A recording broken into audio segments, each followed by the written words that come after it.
Welcome back, everyone. Today I have with me Nathan Wenke, who you have seen before, hypothetically, and now Willis Seifert. Hello.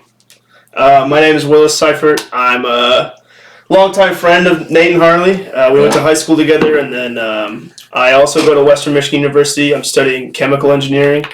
And yeah, we're going to talk about some energy, some alternative energy, some fossil fuels. We're going to get into it. Yeah, we can all kind of agree that climate change is a problem and fossil fuels should be segmented out of production or use, but we don't really know the best way to do that, and that's why we're coming here to discuss the pros and cons of each source. So, climate change, it's a bit of a catch-all word, so it's good to be more specific, and I think we already talked about this, but it would be good to do a entire podcast on that subject. And just for reference, Joe Rogan just had on two climate scientists, essentially. One from a much more, let's say, conservative perspective in terms of the long-term risks and the level of concern we should have right now. His name is Stephen E. Koonin. And then he just had on another guy named Andrew Dessler, who is more concerned about the long-term implications. So if you're looking for a more in-depth analysis, like literally 3 hours for both, you can go check those guys out. What are those names again? You can put them in the description, but Stephen E. Koonin and Andrew Dessler. Interesting. I would recommend those. I've listened to most of both of them, and they both seem to provide a fairly reasonable perspective about the issue. Yeah. So. But we're going to start from the premise that climate change primarily produced by fossil fuel emissions in the forms of CO2 and pollution are a problem and are a long-term problem and are something that is worth addressing. Now, the speed at which, how catastrophic, how the effects long-term, we'll stay away from that right now, but we'll start from the premise that, hey, we should address this. And with that, then we want to talk about some different alternative forms of energy. So, Willis, do you have one you want to start with specifically, or you got anything to add before we jump in? One quick thing to start off is there's a spectrum here. Some people you might hear who think, oh, climate change is just a hoax. Oh, it's all made up by the media. But you might also hear people on the other side of the spectrum where that's the biggest problem in their life always. Climate change, climate change. And so we're just trying to find a reasonable middle ground. Where can we agree and what kind of a problem are we actually dealing with? And so that's what we're trying to figure out. And yeah, absolutely. On that note, I think they're all like, it started as global warming, and then it started to kind of mold into, there was climate change. It's also kind of starting to mold into like atmospheric heating density changing, but that was not as catchy as the other ones. But I think that it is going to be a serious problem. I think it is a serious problem. I just think that it is something, some people take it very lightly. Some people are very serious about it. Some people made a whole doomsday clock about it. And I think there's a lot of opinions out there, and I'd like to get into some of them.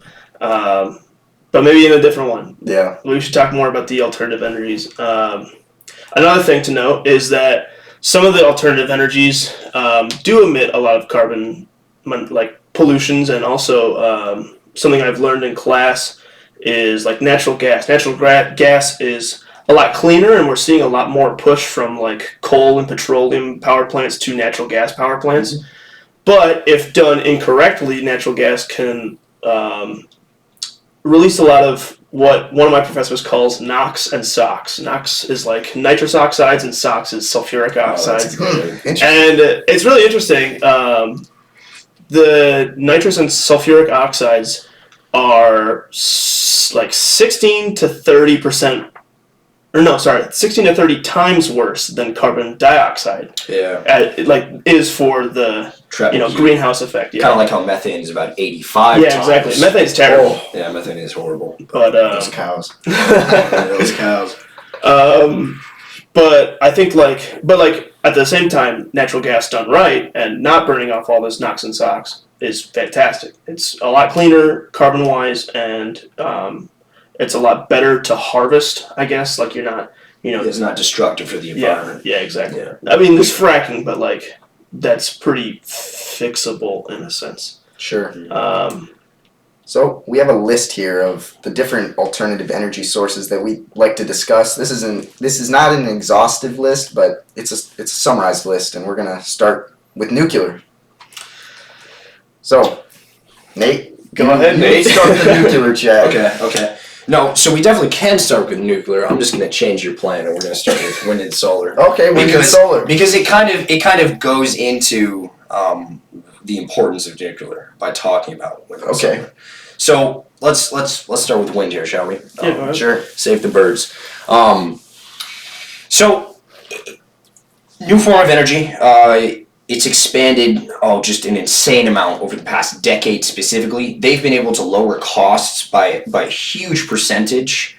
I don't have that number at the top of my head, but one of the more promising parts of wind is offshore wind, which is kind of interesting because there's a number of problems with onshore wind. And onshore wind, one of the problems is that, to be frank, it's kind of an eyesore. You put that in a flat landscape specifically, and you see these 200, 300 foot tall wind turbines. A lot of people really, really don't like that. Another issue with that is its effect on migrating bird populations. That's correct. Yeah, and it's a weird thing because you wouldn't think of it as being such a problem. But when you actually look into it, what was the number that you quoted? It's like 6 billion birds every year that wind turbines kill. And then more specifically, there's a lot of migrating birds that follow specific paths that also happen to coincide a lot of the time with where wind turbines would be most successful. And these wind turbines can effectively take out these entire species.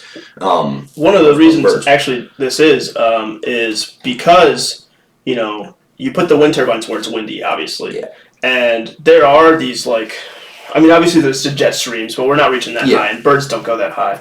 But there's, wind currents that flow, up and down on the Earth. And these birds, when they're migrating, because birds migrate south where it's warmer during the wintertime, and then back up north because that's where, their homes are, I guess. We're capturing that wind that the birds are kind of coasting on. Yep. And so birds will maybe hit the wind turbines, maybe get sucked in because, they're big and they look like they're moving slow, but they do create a lot of a vacuum effect. Yep. Also, just landing on them, there's electrocution that can happen. But I think another point that you said is it's a new thing. It's definitely not a new thing. Wind power has been around for thousands of years. Sure. Yep. Wind electric generation has been around fairly recently, but and at scale specifically. Yeah, at scale, yeah, absolutely. Yeah. Same with I don't know, you ever seen those old buildings with the water well in the river, that would be like a loom, wind power has been harnessed for thousands of years, but not for electrical purposes. Sure. It's only been probably the past 30 years, maybe even 40 years that it's been we're starting to pop these big white wind turbines, and I'm sure if you drive anywhere from Illinois to the West Coast, you probably see hundreds of thousands of them.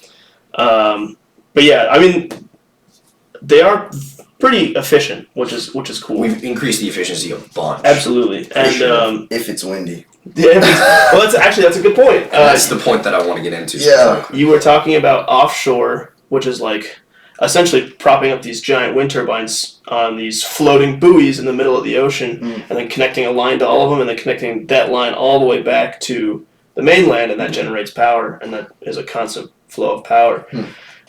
There's a map I saw, I don't have it on me, but there's a map I saw of where wind power is actually viable, and it's very, very scattered and very, very little. Over the ocean, especially near land, it's better, but out in the middle of the ocean, it's not very viable. And then also on land, it only works not in mountain ranges, but between mountain ranges, the Great Plains, the Iowa, Nebraska, that area.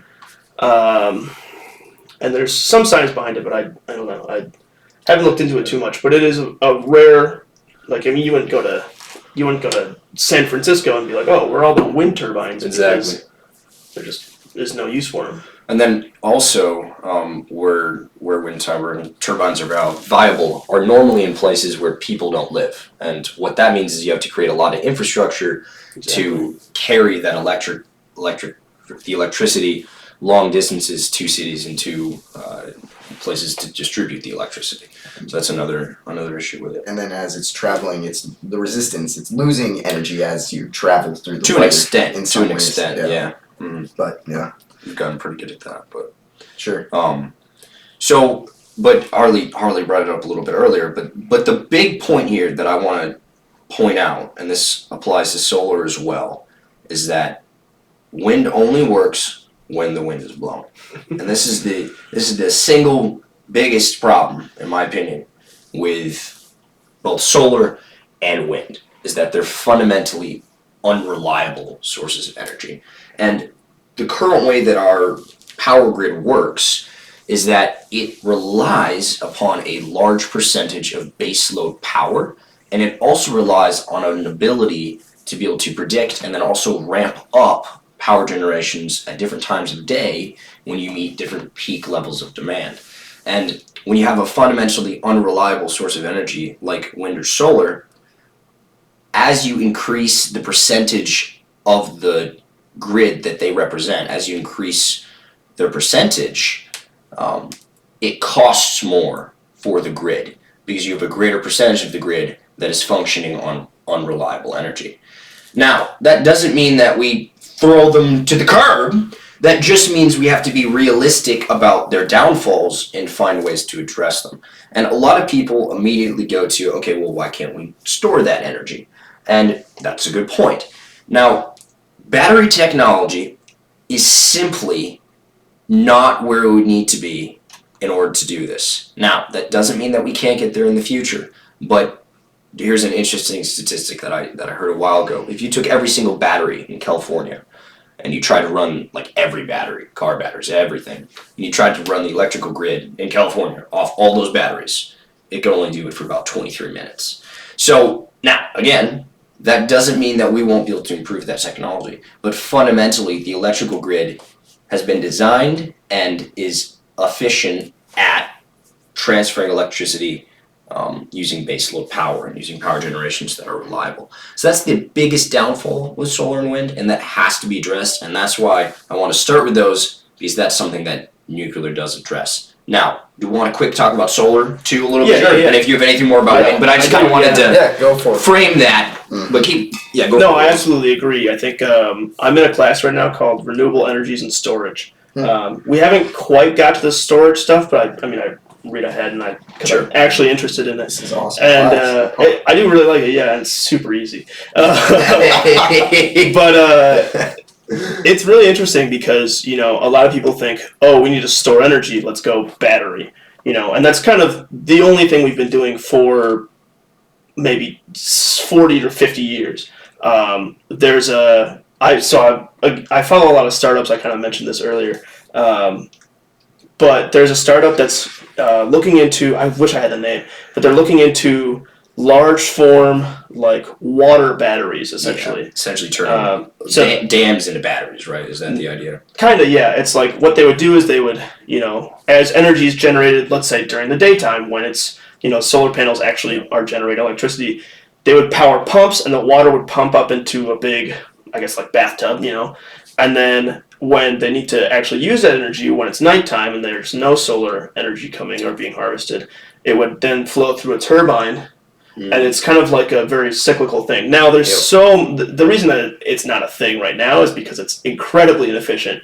But again, that's one of the things people are working towards, and I think it'll get better in the future. That said, with solar energy, I think solar energy is fantastic, and it's a lot more reliable than wind, especially because you can do it everywhere. The only problem is it's only reliable for like 12 hours a day. Well, when you say do it everywhere, technically yes, but there are better places to do it than Oh, those yeah, places. absolutely. Like, we like the Sahara. We don't like Seattle, Yeah. Well, but then there's also, there's different forms of solar energy. There's solar energy that captures, I guess, the heat from the sun, and then there's voltaic cells that capture the the photons, like the light essentially from the sun. And both of those are really viable options. I think photovoltaic are like, the ones that, when you think of solar panels, that's what people think that's of. what people say. There's, capturing the heat energy from the sun. That's a big thing too. I know in the Nevada desert there, it's not called the Nevada desert, but in the desert in Nevada, they're working on these big bowls, essentially, that all have mirrors in them. And all the mirrors direct sunlight at this big tank of water, and then this water heats up and it powers a steam turbine. Yep. Very new, still has lots of problems because, like, again, if a bird flies through there, it'll be fried immediately. And birds just yeah, dude, birds are having a rough time. we just can't exist with them, man. We gotta just kill all the birds. I mean, they all work for the government anyway, so it's not a big deal. But anyways, so wind and solar, both these things, and also a lot of other form of alternative energies, they have this shortcoming. A lot of them are, they work well when they work well, but they don't work everywhere, or they don't always work well. There's a lot of discrepancies and shortcomings that they have. And so, segueing into the next section. Well, one quick con about solar that I can think of is the average solar panel doesn't last more than 10 years from what I've read. I don't know if that's true. It's getting better, yeah. Okay, it's getting better. Roughly, though, yeah, 10 to 15. And Some can do 2 decades. What do you think happens to all those solar panels that now, what do you do with those solar panels? Are we trying to recycle them? That's a huge amount of metal and cadmium and just lots of things. Are those just going to be thrown in landfills? Like, I just see that as a slight con, because if those panels don't last very long, we got to figure out a way to be recycling and reusing that type of material so that it's not just thrown into the... There's a lot of heavy metal pollution that can come with solar panels, especially if they're not handled properly in terms of recycling. And there definitely needs to be a greater investment in recycling them, which just hasn't been done, as you're pointing out. And there's also the whole argument of, harvesting the materials to make the solar panels is also dangerous for the environment. I think until the first electric, construction equipment is fully capable, we're always going to be using, gas powered, the diesel engine, mining equipment and transportation equipment and harvesting equipment. That's all. It's a very, we're working on one step right now. For sure. It'd be dope to work on all these steps, but I think working on electric cars and making them really good would then see a ripple effect and make all these other things good. Mm-hmm. For sure. And one quick other thing before we go to nuclear is that all of the things that we're talking about all have to be viewed within a framework of cost benefit. Mm-hmm. There's no inherent, and this is going to be a very obvious point as we continue, there's no inherent best winner. And that has to be put front and center here, and that everything has advantages and everything has disadvantages, and there's probably no one best solution, and each one of these things is inherently complex, and we are doing a very, very brief overview of these different technologies. And absolutely. Each one, you can read many books on each one. So, all right, I know you wanna get into nuclear. I do want to get into nuclear. Right, nuclear. I was about to say, when I said no one power is superior, I almost choked because I'm a big nuclear guy. So Tell us what. Yeah, sure. I'll tell you. What is nuclear energy? Yeah. What is nuclear energy? Yeah, please Good question. So basically, nuclear energy is the process of utilizing the fission of atoms that generates heat that then creates steam, and that spins a turbine. So it's just effectively a glorified, as you said earlier, a glorified boiler. Yeah, boiler. Yeah, steam engine, effectively speaking. But at the end of the day, it produces electricity. Consistently. And it produces it reliably, and cleanly overall. Now, of course, with everything, you got to build that, reactor. So of course, there's going to be some environmental / mining impact to get all those materials together. But overall, it definitely competes with wind and solar. In fact, it's better than solar for sure. I'm not 100% sure about wind in terms of the let's call it the environmental impact. in terms of CO2, in terms of pollution, and those kind of things. So on those two metrics, it does very well. And then this is a big misconception about nuclear, and I just want to put it to death, frankly. Nuclear power is the safest form of power that humanity has ever conceived of, period. I wouldn't say the safest because I mean, solar energy, you know, minus all the mining and the birds. Minus all the mining and then the recycling of it. I mean, you set up a solar panel in your front yard and it works. So this is the I totally understand what you're saying. The irony here is actually technically solar has killed more people than nuclear over its lifetime. I mean, sure. Yeah, but solar energy is more widespread and accepted. So I mean, if we're just talking numbers of people listen, killed, I agree with what you're saying, but I wouldn't say it's the safest. It is definitely like top 3 for sure, and it also like weighing the safety benefits to like the cost and the reliability and the actual like electricity generated. It is number 1 in my opinion. For sure. Yeah. But I wouldn't. I mean, as a someone in the science community, I can never 100% say that this is the best thing because you never know. There's always the uncertainty principle that makes it 99%. No, I totally understand what you're saying. We should there's a particular graphic that I want to put in the description that kind of goes over the number of people killed per year on average by the different forms of energy. But yeah, I understand why you wouldn't want to, say something. Right. That said, it is incredibly safe. It is. So the point here, before we get into the weeds, is more that there is this misconception, and there's a bunch of different reasons for it. I think one of the big ones is simply, nuclear reactors are kind of scary and they make great movies. They really do. And the disasters that have happened, such as Fukushima and Chernobyl. I mean, Chernobyl has a whole HBO documentary on it. I think it's got hundreds of HBO documentaries. Pretty good, too. Yeah, so it's easy from a media standpoint to portray nuclear as a big, scary, dangerous power. And don't get me wrong, there are some serious things that need to be addressed in nuclear to ensure that it is safe. But overall, the point is that it is an incredibly safe form of energy, and that misconception, I think, is one of the biggest reasons that it hasn't been more widely adopted. There's one interesting statistic that all of the nuclear waste in the world could fit in a football field, like, is it 3 stories? It's about 3 to 4 stories high, yeah. And it's like, there's this conception that when you're doing nuclear power generation, there's just going to be nuclear waste all over the place. And it's like, that's just a misconception as well. And just killing that misconception is useful too. Mm-hmm. But one economic analysis we could do on nuclear is that building those ginormous nuclear reactors costs a lot of money and it takes tons of years to do. Mm-hmm. And so normally politicians are thinking like in their present term. They aren't thinking the next 20 years, 30 years down the road.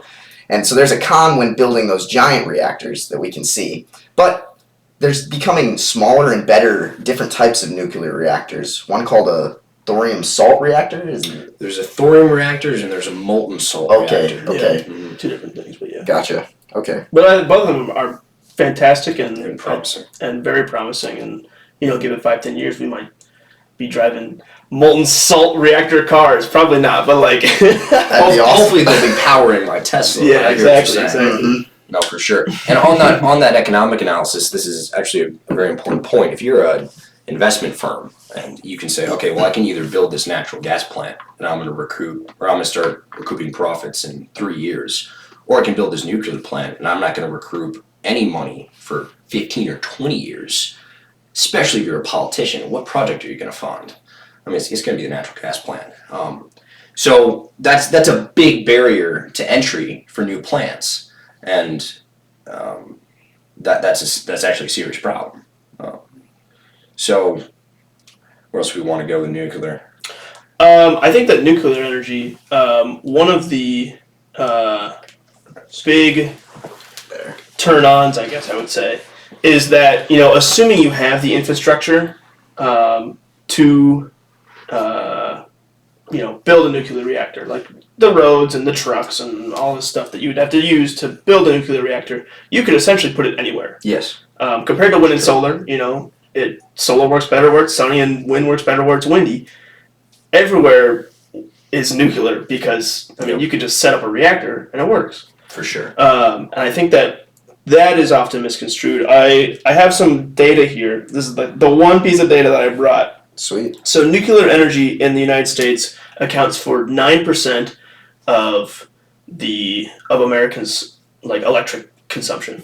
Mm-hmm. Coal is 10%, natural gas is 34%, petroleum is 35%, and then renewable energy is that last 12%. And of that last 12%, solar is 11%, so 11% of 12%, and then wind is 26% of 12%. So nuclear energy, although it's been around longer and had more time, there's also this stigma against nuclear energy because people hear nuclear energy and they think Chernobyl and Fukushima and the atom bombs.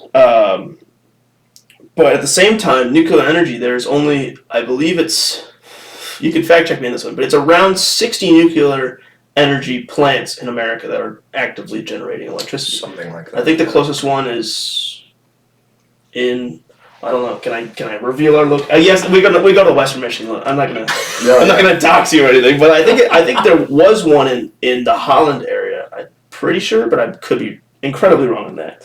That said, in terms of coal power plants, there's I think 400 or 500 of those, and petroleum power plants there's more than I think 1,000 or 2,000. It's in the thousands. Mm-hmm. Compared to 60 nuclear energy power plants, and coal and nuclear are off by 1% in terms of total consumption in America. Mm-hmm. Whereas, there's 60 power plants for nuclear, and there's more than 200, 300 coal power plants in America. So it just kind of goes to show, at least in America, where we have a lot of infrastructure, we're very blessed here, that nuclear energy, as it stands in efficiency, is very high. And specifically in energy density, I think is also what you're getting at here, is that something like solar or wind, the amount of square footage and square miles, frankly, that it takes to, produce, let's say, 1 gigawatt of electrical generation power, is an insanely large factor greater, I don't have that on the top of my head, than a nuclear reactor in terms of energy density. I believe nuclear is the most energy dense form of energy, but that might not quite be true. You can fact check these. Regardless, it is extremely energy dense, and that's actually a really big deal because the amount of land, the amount of area that some of these things take to produce the same amount of electricity can really affect its efficiency. So, no, it's definitely a good point. So. Another thing with nuclear is that it does produce waste. One of the I wish I had the law in front of me, but I'm not gonna ever read a whole law. There's pages and pages of nuclear law and how it works and stuff like that. But I'm pretty sure, from what I remember from class, that the only waste that you can that comes from a nuclear power plant, and it's highly regulated, is heat. Heat comes from everything, and so, like you said, which I kind of mentioned too, nuclear energy works as this fission is going on, and that's heating up water, and then that water is then pushed through a steam turbine, and that generates electricity. That water has to come from somewhere, and they can't just use the same amount of water because it has to cool off. And so the way it works is usually next to a river or some sort of body of water. They have water coming in, it gets heated up, it goes through a steam turbine, it gets as much energy out of it as it can, but it still leaves hotter than when it did coming in. So I think it's 3 degrees Celsius that can be the temperature difference between water going in and water going out, legally, and if you go over that, you get taxed or fined or whatever. Mm-hmm. But compared to fossil fuels, those emit heat, those emit tons and tons of carbon dioxide into the atmosphere, mm-hmm. and those noise and stuff like that. Whereas nuclear power plants are fairly just they're quiet. I mean, as long as there's not sirens going off. But that's just a joke. But like the environmental impact of a nuclear power plant, there is some, but it's very limited. And I think that the reason it's so limited is because of these, tragedies that have happened with the stigma around it. But I think that stigma, although it's impacted the amount of like nuclear energy that globally we've used, I think it's also kept it very safe. Like you said, it's super safe. There are companies out there. There's a company in France, I want to say, that so in Chernobyl the whole reactor blows up, and then what they did is they called it the sarcophagus over it. It's made out of like solid concrete, and it's basically just a big dome around the thing so that nuclear energy doesn't get out. Well, that dome is now being eroded, and they're building another one. And this company that's doing that is very like, oh, we could just go out there and take us like a week to make one, and then they like push it over the thing, and then they cap it off on the sides, and that's just how safe it is. So like in case there ever is a meltdown in the future, like if we were to expand nuclear energy, which I think we should, there will be companies and there will be profits in the idea of keeping people safe because of this stigma around it. Whereas, like you can obviously see the effects from nuclear fallout, but like consider like a fossil fuel fallout per se. You can't see that because it's just being pumped into the atmosphere.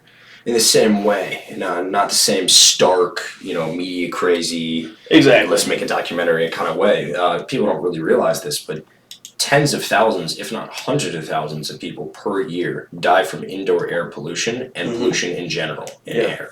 And a huge contributing factor to that is fossil fuels. The biggest contributing factor to that is actually burning and cooking indoors. And this is something that people don't fully understand, which kind of helps to frame this conversation, is there is a huge percentage of the world that still relies upon every day burning wood or animal dung to heat and cook in their homes. And people, yes, coal, lots of drawdowns.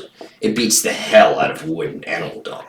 And natural gas beats the hell out of coal, and nuclear beats the hell out of natural gas. Now, take that with a grain of salt, but overall the point I'm trying to make is that it's a privilege to be able to talk about, well, we need to build a solar farm or a wind farm and all these kind of things. And there's a huge amount of undeveloped countries that are still developing that barely have been able to get away from wood and animal dung, and those are very detrimental for both the environment and the humans that have to deal with them. So that also kind of helps to frame this conversation, and that gets into some tricky water in terms of policies and different declarations on how much we need to curb energy and how much we should curb energy from fossil fuels, and then how much we should be pushing third world countries to immediately adopt new technologies that are unreliable, such that they won't really be able to build an economy off of those. So since we developed first, we get to reap all the benefits of development, but then we're not going to let them develop. So there's some serious questions there, and I know that we've talked about that before, but that's just an important point to bring up here that also kind of frames this conversation, along with the fact that everything has costs and benefits. So I have a question for both of you. Okay, here we go. And you can answer this, you first, or combined, or whatever. Let's say you became sitting president of the United States. God help just me. Like tomorrow. Yeah, just God like tomorrow. And the one thing that you were tasked with doing is hey, we have a global climate change, energy crisis, some sort of to that extent. Sure. What is the steps that you take? Like as the president, you have maybe not president, but just like emperor of the world. Let's just say you become emperor. If I was king, you become emperor of the world. What do you do? Sure. Do you want me to go first? Or do you want to go first? I'll just go first. No, My go for answer it. probably be shorter, which is, I think. Called me out. I think that, like he was saying before, these developing nations, they need to develop. They need to become richer before they can even really focus on these problems of global warming and climate change. And so what I would propose is helping these developed countries develop and form economies, maybe even using coal and fossil fuels if necessary to get those countries up on their feet. Then once those people are able to solve problems like math problems, engineering problems, science problems to solve world problems, instead of, oh, I need to find food today, oh, I need to find water, I don't know where my next meal is coming from. Those kind of people, they just don't have the capacity to even think about these kinds of problems. So what I would propose is probably attempting to get developing nations access to high quality agricultural equipment and energy dense energy sources, such as, even though it sounds bad, some of these non-renewables are the most energy dense we can think of right now. And what I would do is try to get as many countries as possible rich so that we could combine as a species to really solve this problem. Because if we have only the most developed nations working on this and everyone else starving, it's just not as efficient as trying to get everyone to that platform of being able to solve the problem. But that might be idealistic, and there's a lot of... No, I'd vote for you, absolutely, yeah. No, for sure, I totally agree. No, and it has to be a collective effort. This is another misnomer. The U.S. government can't solve this problem. And people like to think that politicians will tell you that they're perfectly capable of solving this problem and all your other problems. It's a lie. It always has been, and it will continue to be so. That doesn't mean there aren't steps we can take, but the U.S. accounts for, what is it, Willis? 13? Less than 20% of world global emissions, I want to say? Oh, it's pretty low. It's pretty low Well, overall. comparatively being like, the United States, it's fairly low. Yes, yeah, true. So it is a global problem, and you pointed this out as well. And one of the things that you pointed out is Maslow's hierarchy of needs, which is simply that if you're starving, you do not care about pollution. You just don't, because you're gonna die.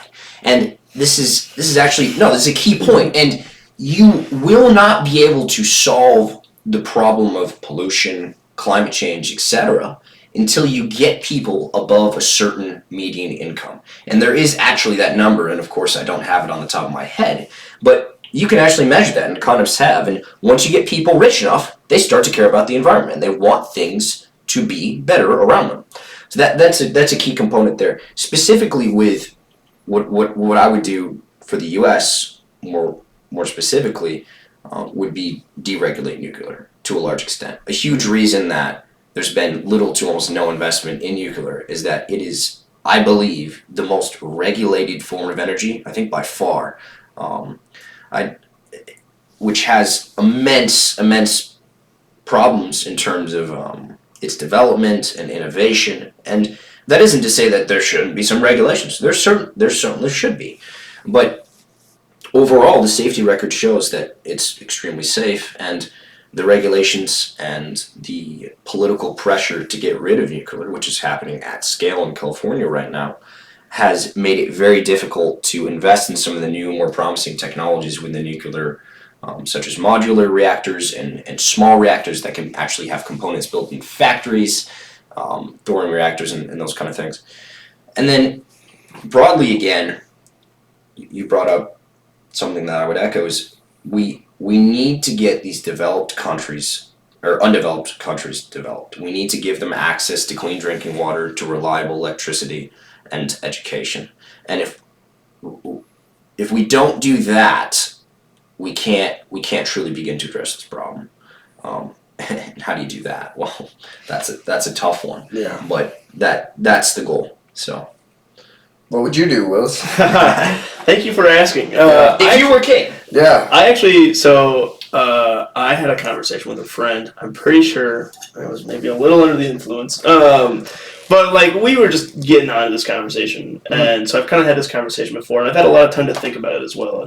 I kind of just threw it on you guys. Nice. Specifically in America. Like if I was the president, not just the king of everything, but the president, I would, and this may sound extreme, but I would go, honestly, just county by county, across the United States, however long it takes. I would start investing in companies that would power grid companies, and I would say, hey, I will give everybody a $10,000 vacation to wherever they want to go. Stop, medical people, they can stay. We'll figure it out. Well, or like the what was the word over COVID? The essential workers. Essential workers. I hate that word. They stay, and everyone else just leaves, and everyone works remote. And in that time, we rip out the entire power grid. Okay, the buildings that we need to keep running, we get some big generators. We just fill them full of gasoline, and then we just let it run. And we rip out the whole power grid, because the power grid is 70, 80 years old, and it's failing, and it's incredibly, in Texas, Texas is on its own power grid, and that's a whole other problem within itself. But like with the snowstorm that, Ted Cruz famously left during, that was utterly failed. And that can happen anywhere. People just don't realize it because it's, it doesn't usually snow in Texas. But like, let's say we had a heat wave during the wintertime, our power grid would probably fail in Michigan. And overall, just real quick, the reliability of our electrical grid has been going down. Oh, absolutely. Not yeah. up, and that's a key point. But keep going. So what I would do is I would rip out an electric. Well, first, I guess before all that, I would design a really. I would design a power grid that works a lot better and tackles these problems of like heat loss. That's one of the biggest problems for our power grid. And something that is very easily amendable and modifiable, so that we could, if we wanted to, pop up a wind farm here, but then when it stops working, take it down. Or pop up a nuclear plant here. And if, in 10, 20, 30 years it stops, like we want to decommission it, we can decommission it and take it down. And it doesn't rely, because the power grid right now, sorry, I'm really getting to a tangent. The power grid right now focuses on the energy, where the energy comes from, when it should be focusing on where the energy is used, if that makes sense. We should make it so that, let's say Detroit, all their power comes from this dam or this fossil fuel plant somewhere. But then these fossil fuel plants in this dam, for some reason, stop working. They can draw power from Toledo or Lansing or something like that, and make it very, if you're listening at home, I'm interlocking my hands with interconnected. Interconnected. Mm-hmm. Because I think one of the biggest things, and one of the biggest plus sides overall, with alternative energies like wind and solar and nuclear, is that we spend so much money as a nation and as a globe, and so much energy as a globe, just taking natural gas from a natural gas field in Kuwait and shipping it all the way to South Korea. There's so much time and money and energy invested into a boat carrying these big tanks all the way to South Korea. That's just one example. I mean, they take it everywhere. Yep. And I think that if we could cut down on that, I mean, we would save thousands and thousands of dollars and thousands of, energies. We just save a lot of energy. And so I think that a lot of the problem with it is transportation. So I think that, if we got a one unified global electric grid that was super working, now that would be a whole hurdle to cross. Sure. But that's just, I guess if I was king, that's what I would do. If you were king, hey, fair enough. If I was king, that's what I would do. Sure. And absolutely, you guys made a lot of good points about like education and better infrastructure for these developing countries, and I think that's absolutely important. I think, I forget who says it, but a rising tide lifts all boats, And so, like, a more educated third world country could lead to, better progress in first world countries, and then that country would become hopefully a first world country, and then that would, make more educated people in this world and more people that would actually contribute to society. Not saying that, third world countries don't contribute to society, but I think that we kind of almost force them to, rather than them willingly doing it. Because, again, when you're hungry, you focus on food and not the society as a whole. Mm-hmm. Yeah. That's, I don't know. There you go. That's my spiel, yeah. If you were king, no, for sure. And one of the points that you brought up was the fact that a lot of our sources of energy are not very close. to where they're actually being utilized, which is why nuclear is so advantageous. See what I did there? I did. Because it is, you can literally put it anywhere, pretty much. There are obviously some constraints, and depending on whether you actually use water as a coolant, that also matters as well. But overall, it's highly modular in terms of where you can put it. So Another thing about nuclear, sorry, No, keep talking about this, is that it is even though it's been around for some time, it's still a technology that's become more efficient. We were talking about this before we started the podcast, but like the internal combustion engine with gasoline is like 20% efficient. With diesel, it's like 40% efficient. But the way nuclear energy works, and we touched on this at the beginning, is that it's just, we use this nuclear reaction to heat up water, and then that, powers a steam turbine, and that gives us energy. However, if we found a way to, just cut all the water out of it and the steam turbine out of it and make a nuclear turbine, I don't know what that would look like, and obviously we haven't done that yet.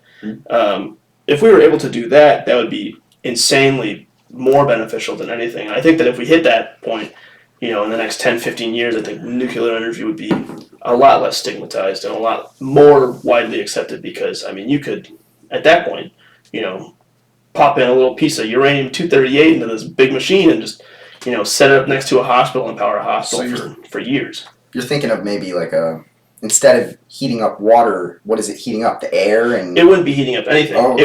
We would just be harnessing the energy, the chemical energy from that nuclear reaction. Directly from the reaction. Okay, gotcha. So, heat is kind of I guess a byproduct. technically, yeah. It's kind of like you guys know what cogeneration is? No. Cogeneration, another class I took. It's basically, you have the easiest way that I think about it is you have your engine, okay, in your car, and that engine gives you, it powers your axles and it powers your wheels and it makes you go. But then it also is releasing a lot of heat, and so cogeneration would be something like harnessing that heat and using it, I don't know, when you turn your heat on in your car, that heat would be coming straight from that, rather than having that motor. Just purely waste. Yeah, exactly. Yeah, exactly. Utilizing a byproduct and putting it back into the system. Utilizing, especially heat, like that is the idea. Like, you have I've been to Western's power plant, and they have I think it's like a 20-cylinder, two 20-cylinder just diesel generators that they use as like backup. But they said that they can, take so much heat off of these things just because, they have it, like they don't use them very often, but when they do use them, they can just flick them on. They get the energy from that, and they get all this heat that like warms the whole factory. It's pretty interesting. I definitely, I don't know if you guys would ever be able to get in there without taking the class that I took, but it's really interesting to go in there. Unless you don't like heights. I hate heights, and that was kind of rough because it's just like grates everywhere, and you can like look straight down, like 5 stories, just like straight down. Oh man! Wow. Yeah, I hate heights. That's the power plant on Stadium. Yeah. Right on Stadium, kind of like turn off. It's also the student tailgate lot. When you pull into that, and if you just keep going like right, there's also a back entrance right there. Yeah. Interesting. Huh. Cool. You can post the address in the chat. Oh man. One name, or 2 names I wanted to bring up if you're more interested in this topic in general, and then specifically nuclear, is a guy named Michael Shellenberger, and he has done extensive research and is probably, what would you call it, the foremost advocate of nuclear energy. He wrote a book called Apocalypse and Never, which dives into more, climate change and, green activism and environmentalism, but specifically nuclear as well.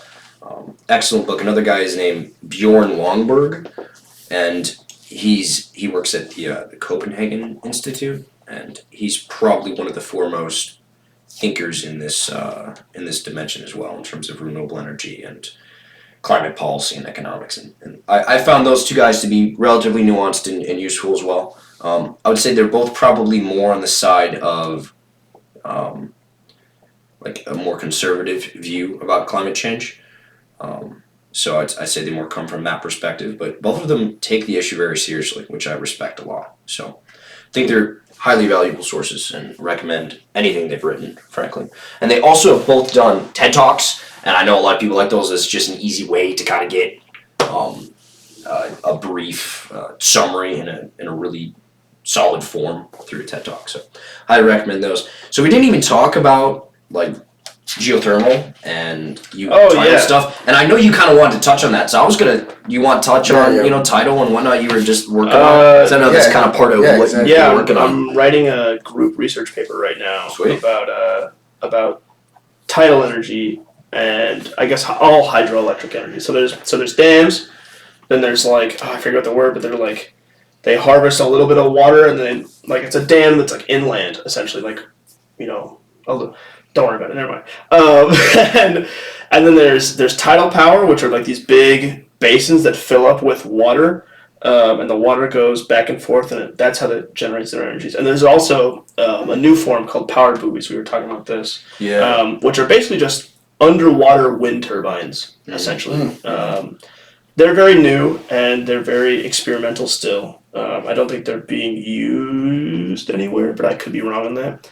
But yeah, I've been looking into this a lot, and there's a lot of, for hydro power at least, dams are very reliable. That's a great thing about dams, because the water's just going to keep flowing, hopefully, but that also can cause problems. I know that there's a country right now trying to create a dam on the Nile River, and I think it's Ethiopia or Sudan who's trying to do it. And that's causing problems because, in order to create a dam, you first have to block all the water, let it build up so that you get enough water, height difference. And obviously the Nile River is giant. Yeah, and Egypt is very much like, hey, don't do that. But that's our trade route. Yeah. Well, it's not as much. It's it's just a water source. Sure. The Suez Canal is much more of a trade route. Okay, fair enough. But yeah, it's a whole ordeal that I am loosely following. But I think hydro is another one of those where, minus the large scale construction at the beginning and that very large capital cost at the beginning, it's very reliable. Mm-hmm. It doesn't produce as much per se as like a wind and solar, because those are, they just produce better. But water and like the actual water turbine that they push are very efficient, and so then you have the ability to ramp it up and down. Oh, absolutely! As I mentioned at the beginning, this is a key component here. Is the demand for electricity does move throughout the day, and without a way to actively ramp that up and down, that's a serious problem. So that's also another advantage of hydro. Is it's reliable. It's a baseload form of power. And you can ramp it up and down to a certain extent. So there's also there's a YouTuber. His name's Life Lor, and he did a video. I know who that is. I love that guy. I love that guy. Highly recommend. He made a video. At least I'm pretty sure it was him. He made a video that was like theoretically what would happen if all humans just disappeared overnight. And one of the points that he touches on is that Las Vegas, all the lights in Las Vegas would still be running for probably 30 years, because the Hoover Dam powers most of Las Vegas, and the Hoover Dam is one of the. And actually, now that I've researched it a lot, it's nowhere near in comparison to the Three Gorges Dam in China, which is a massive dam, and you should definitely look into it. It makes the Hoover Dam look like something you build in a creek with your friends when you're 5 years old. But hydro is a very reliable one. That's kind of the plus side, but the drawbacks are that it holds up water, and so in order to build that, you can slowly build up that water head, but it can cause problems. And then also you're creating an artificial lake behind it, and if someone doesn't want a lake, in their backyard, you're gonna have to figure that out with them. Yeah, for sure. Also have to figure out how to get fish through there. The fish channel. There's a lot of just nets that just go in front of it to catch fish and debris or whatever, and sometimes those work. Mm-hmm. Sometimes. And then geothermal, another one, very cool. Essentially, it is a non-sun-based alternative. So wind, solar, Tidal's not sun. Tidal's moon-based energy, technically, because the tides are, well, partially from the sun, but like mostly from the moon. But geothermal energy is an internal, I guess, earth energy, where they dig these holes really down deep, and they dig another hole that kind of like would be the vent. And what it does is you essentially, in very layman's terms, you pour water in, it goes really far down. As the farther you down go, you reach like the mantle, and then it heats up, and that water comes back up as steam. It powers a steam generator. Very, very inefficient, and definitely not, like, you need a high temperature differential between, the heat at the core of the earth, reaching the core of the earth, and the heat on top of the earth, like the surface temperature of the earth. Mm-hmm. So, like, putting a geothermal generator in Texas would not be very smart. Now, where you see them utilized is like, the Arctic. There's a seed bank in Norway that like has all seed genuses what does kept. That mean? Like every type of seed for every type of crop, they're trying to get all those seeds just in case like one of them were to die out. It's kind of like a last lifeline. Oh, okay. Seed bank. Okay, it's like long-term storage for every kind of crop. There's the biggest one is in Norway, and I'm pretty sure that is on a geothermal generator. Interesting. Well, I know Iceland and Greenland have both invested a lot into geothermal, and I'm trying to remember which country. I don't know if you recall, but one of them's powered, I think, almost exclusively by geothermal. I'm gonna let you go first. I think it's Greenland. Okay. I cannot recall. I just know one of them is. There's also and like it doesn't. That actually reminds me of something. It doesn't have to necessarily be straight down to the Earth's core. If you're by like a heat vent, like a volcano, you could do that. And so that's kind of why maybe it's Iceland, because I know there's a lot of Icelandic volcanoes. But I know in Greenland they use it a lot, but there's also a lot less people in Greenland. So you're absolutely right. Both the countries use it. I just don't know which one comes. Yeah. So right now, geothermal accounts for less than 1% of the world's energy supply, let's say. And one of the drawdowns specifically is that it's very. There's only certain locations you can do it, and a lot of the locations that you can do it are extremely remote because generally it coincides with fault lines, and a lot of fault lines have to do with volcanoes, and a lot of the time volcanoes are not nearby people because people don't like to live by volcanoes for obvious reasons. Why is that? I don't know. So that's one of the drawdowns. But what is interesting is that it is largely untapped. If you look at the amount of investment specifically into it over the last couple of years, it has increased, but compared to the investment in wind and solar, it's not even comparable. So it would be interesting to see, okay, what would some large-scale investment look like? And like we pointed out earlier, I'm just going to go with Iceland. Let's hope I'm right. They have largely been able to be completely reliable upon geothermal. And the other good thing about geothermal is, well, it is reliable in the sense that it works around the clock and is continuous. So, yeah. It will be interesting to see what happens with that in the next couple of decades because it is largely untapped and there are some serious potentials, especially for like specific areas, niche applications like Iceland.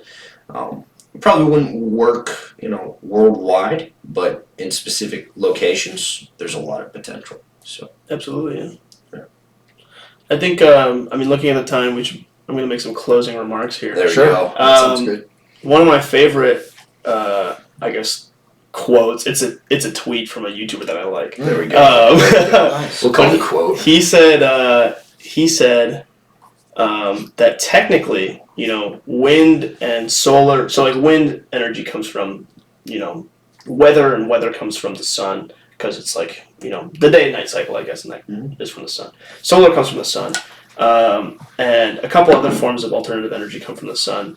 But all those are technically nuclear energy because the sun is a giant nuclear reactor in a sense, and maybe I don't know. I think it's a funny way to think about it. Funny. But I mean, yeah, I think there's a lot of potential out there, like literally potential energy out there, and I think that there's a lot of moving towards that we need to make in the next foreseeable future. And I think that I'm right where I want to be in terms of chemical engineering, because I think that well done. that's right where I want to be. That's what I want to do. And I mean, obviously, if tomorrow, oil company came up to me and was like, "Hey, we'll pay you $3 million a year to work in an oil company," but like, hell yeah, dude, I'll work there for sure. But I think I really appreciated this conversation. I'd love to have more. We will. Yeah. Heck yeah. And this conversation just kind of outlines the complexities of each renewable source of energy and even the non-renewables. And we just did a summary of all, and like we were saying, it gets way deeper and way more complex. And next time we can come with more statistics. We'll each do our own research and come back together. But no, it was a good overview. Yeah. Good to touch on each of the different forms of energy. And one thing I'd like to quick say is that nuclear is the best. But but beyond that, no, it'd be good to do an individual dive into both climate change in general, which could be quite the interesting conversation, and then also different energy sources specifically. In nuclear, there's a lot more to dive into as well. So appreciate the conversation. Yeah, and I think this conversation hopefully will spark more people to start thinking about this, because you walk around Western, a lot of people aren't that interested in these kinds of things. Like they'd rather scroll TikTok. So hopefully, when you're scrolling YouTube, this convo will spark your mind, and you'll start thinking about maybe more important topics than dancing on TikTok. But hey, that's coming at TikTok. Hold on. Oh. That said, go follow me on TikTok. At the only Willis. I do food reviews. Oh, his food reviews are very good. Also, make sure people listening and watching to click the links. One of them goes to Racketeam. Oh yeah. And one of them, Top Cash Back. Top Cash Back. Make sure to click those. Be frugal. And be frugal. I've made lots of money just using the cash backs, shopping at Walmart. Freaking absolutely. Put it in your extension and you'll make money. There we go. Oh my word. But well, thank you guys. Yeah, thank you for having me. That was fun. That was good. Good to talk about for sure. Oh yeah. All right. Farewell, everyone. Thanks for sticking around to the end of this episode. If you found this discussion meaningful or engaging, feel free to give me a rating on Spotify or Apple Podcasts. Be sure to like, subscribe, share, comment on YouTube. Share this with your friends. If you found it meaningful, I'm sure they would too. Thank you so much, guys. Have a great rest of your day.